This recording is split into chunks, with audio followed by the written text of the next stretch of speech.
lick number 8, we're starting to get in what I call finger stretching. Finger stretching, I'm going to turn the guitar a little bit so you can see a little more about what I'm talking about.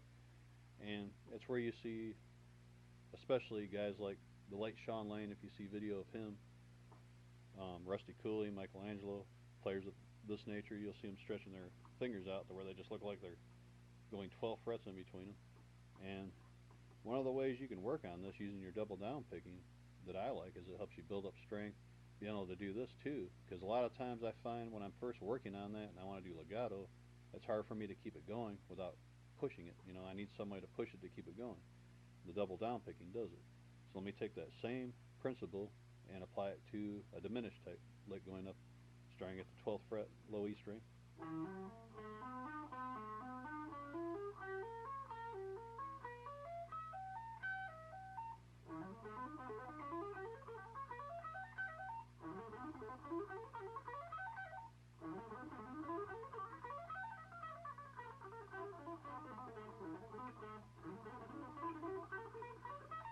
Okay, that's diminished.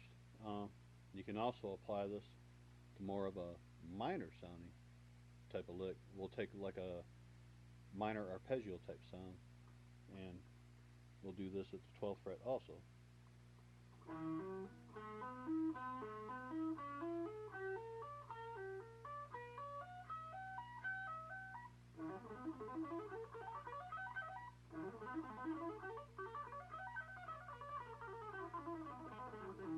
Okay, and just by changing one note, you can go from diminished to minor. Okay, now you can change another note, and you can go to more of a major sound. And the minor arpeggio, of course, was lick number 9. Lick number 10 is more of the major arpeggio type thing using the same principle, the double down picking.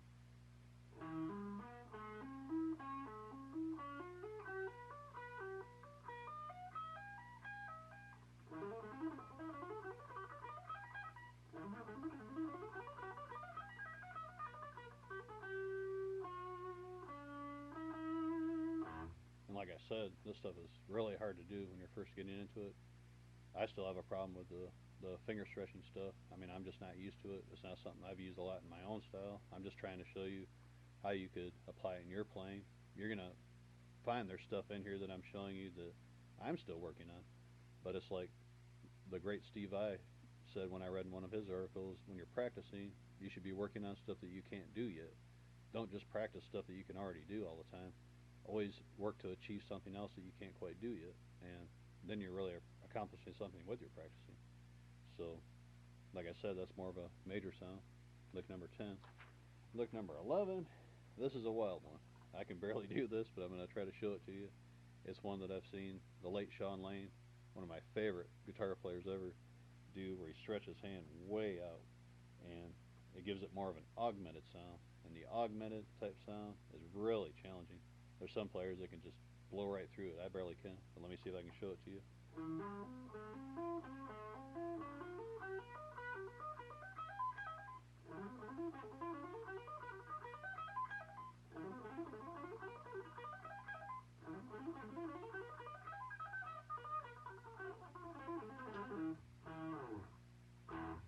Really wild sounding. And what's so cool about that is you're hitting the intervals, you're getting the notes that are so far apart that it sounds so wild. And if you can do that up to speed and work your own patterns out, you can come up with some really attention getting stuff. Like if you go in a music store and start playing that kind of stuff, they're gonna notice you. They're gonna be like, "What's that?" So good or bad, publicity's publicity. So just remember that. Okay, now we're going to get into some one note for string playing, and I'm going to get really basic with it at first. One note for string playing is something where mostly people are familiar with it at first in arpeggios, because you're hitting just one note on each string and you're going quickly through the arpeggio like an A minor arpeggio. You're only hitting one note on each string. But instead of like a 3 note per string scale, 1, 2, 3. But there's more of a scalar approach. I can barely even say the word. Like a scalar scale approach, where I guess I need more coffee. That you can use to sound more like you're playing scales, and that you're not playing necessarily arpeggios, But I'm going to start out showing you something that sounds a little more like arpeggios, but little jazz type riffs to help you get used to the concept. This first one is just a little thing of odd note grouping 5, lick number 12, kind of a chromatic position slide.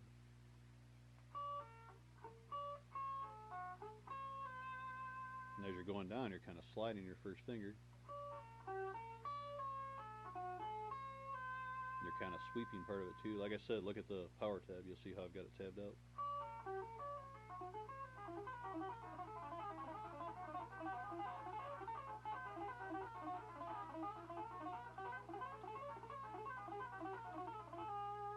Okay, and you'll notice I kind of got a regular sounding, just your basic usual tone on the guitar. I'm just using a guitar with a practice amp, and I didn't want to use any fancy effects and cover anything up. I'm just showing you how this stuff really goes so that you can take it and fancy it all up later. You know, I'm just trying to keep it real basic, so keep that in mind.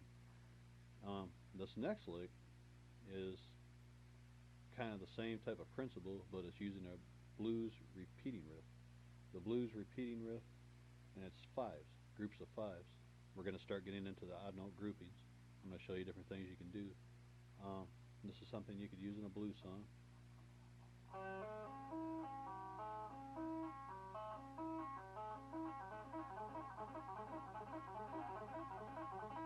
Okay, 1, 2, 3, 4, 5. 1, 2, 3, 4, 5. 1, 2, 3, 4, 5. 1, 2, 3, 4, 5. And the interesting thing about this lick is I'm only picking 2 of the notes.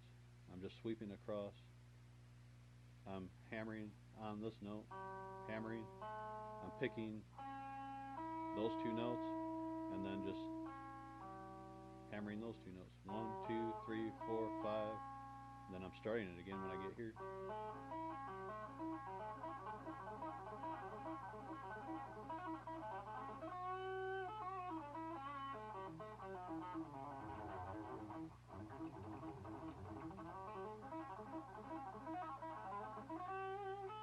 And that's pretty neat. It sounds kind of bluesy.